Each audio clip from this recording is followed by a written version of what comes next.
when it comes to the more general side of things, it feels like the dark ages because we kind of come to expect these games to have these bugs. A lot more AAA games over the years that have been coming out like all crappy, buggy, and just terrible, game breaking, and just fundamentally bad.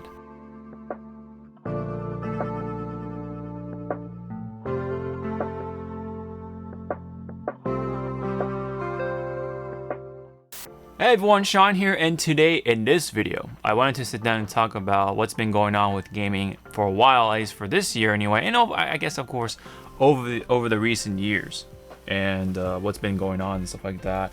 And I just wanted to just talk about video games because hey, I'm a gamer, so I mean, it should be obvious at this point.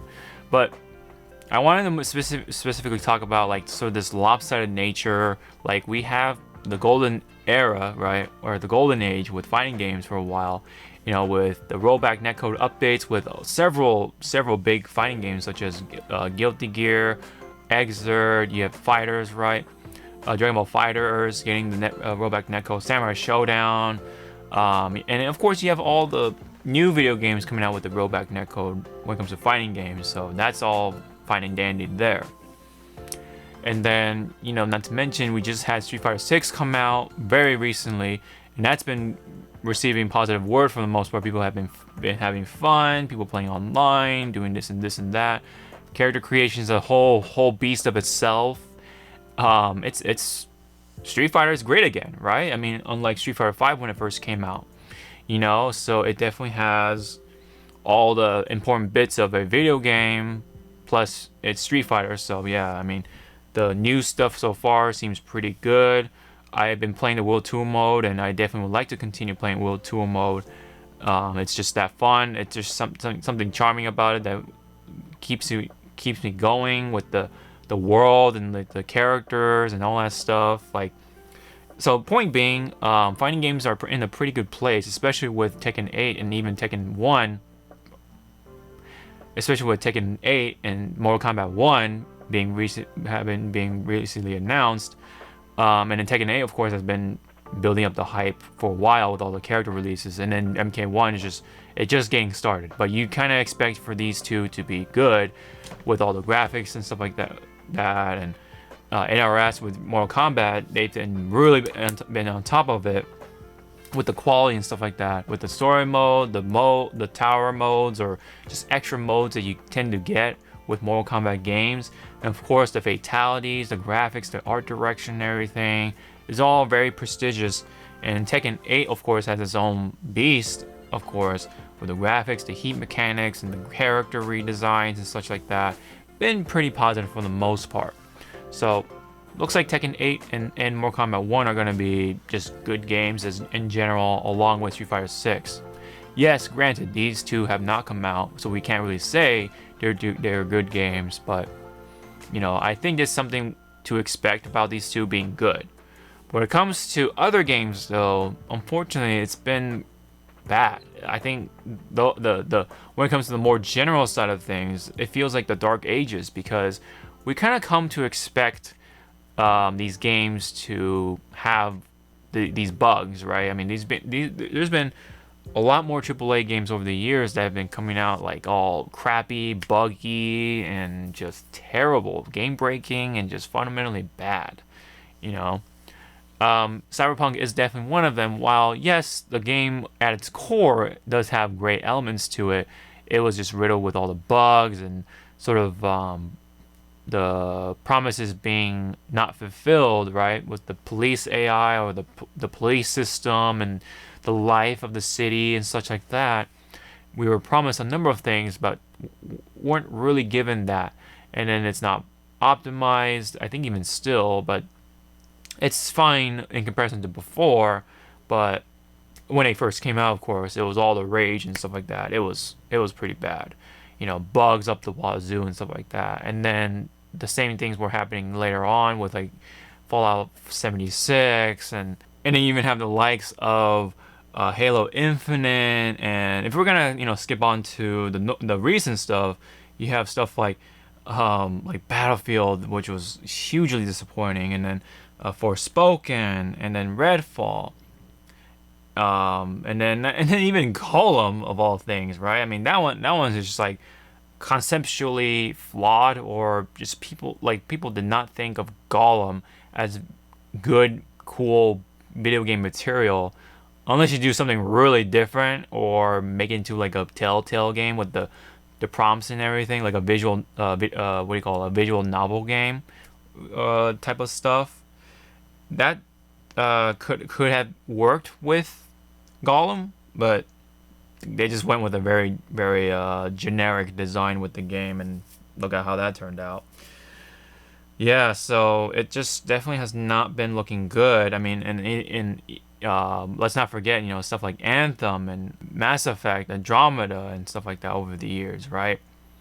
And it's just been harder to have good expectations for these AAA games, you know, especially with Redfall.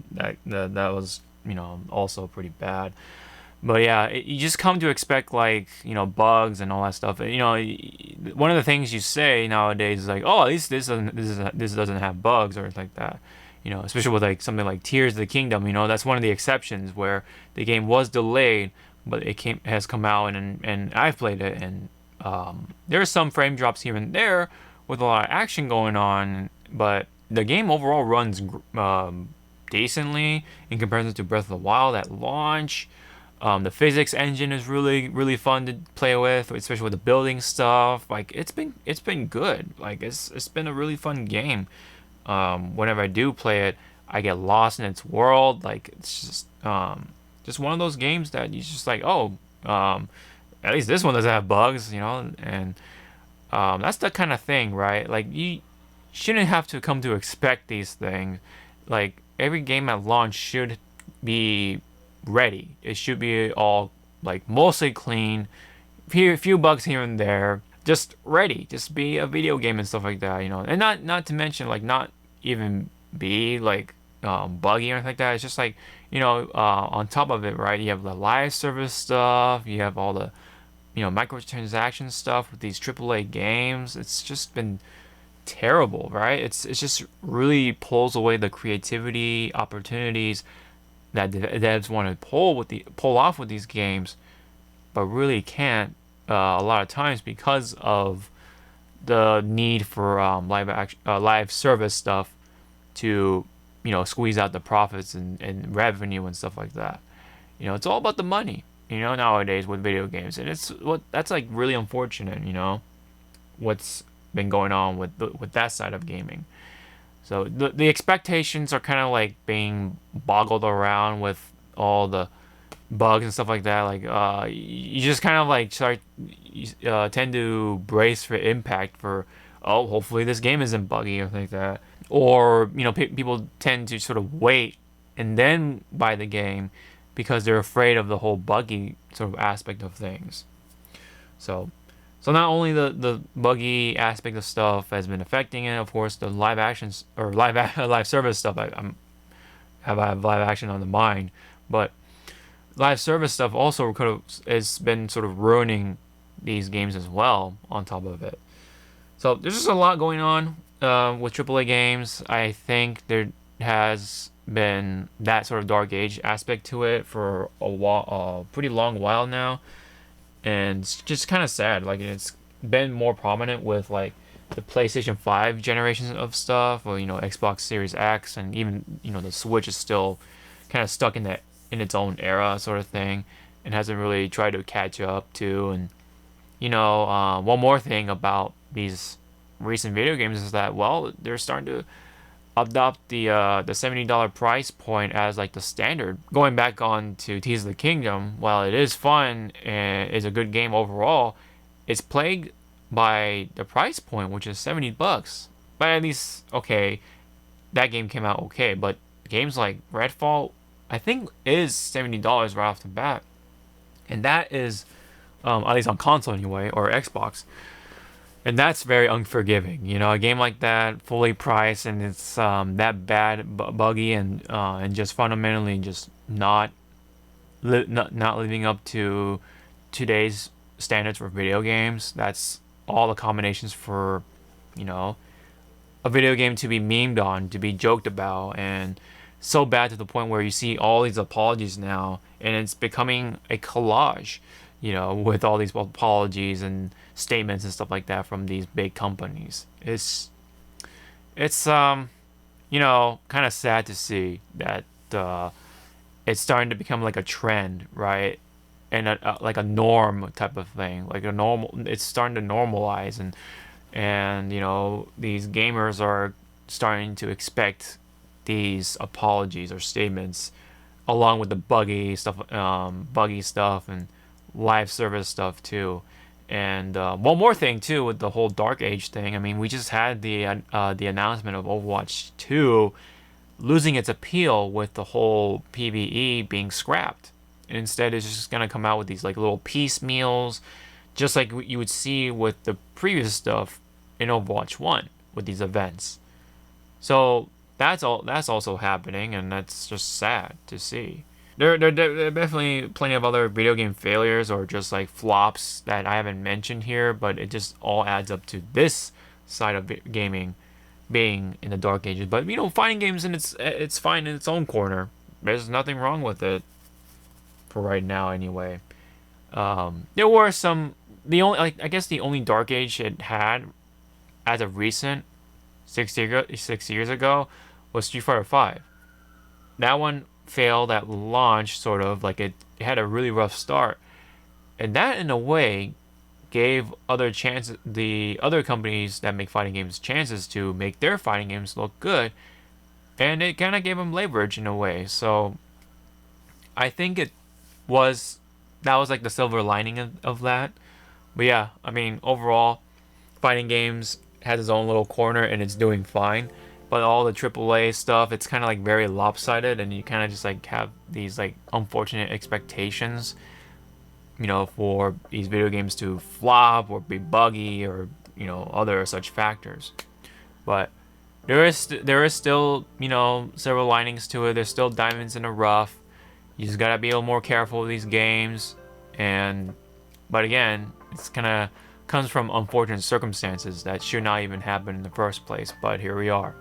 Hopefully things iron out over the years and things change, and gives other companies a wake-up call to make that video game the next great thing.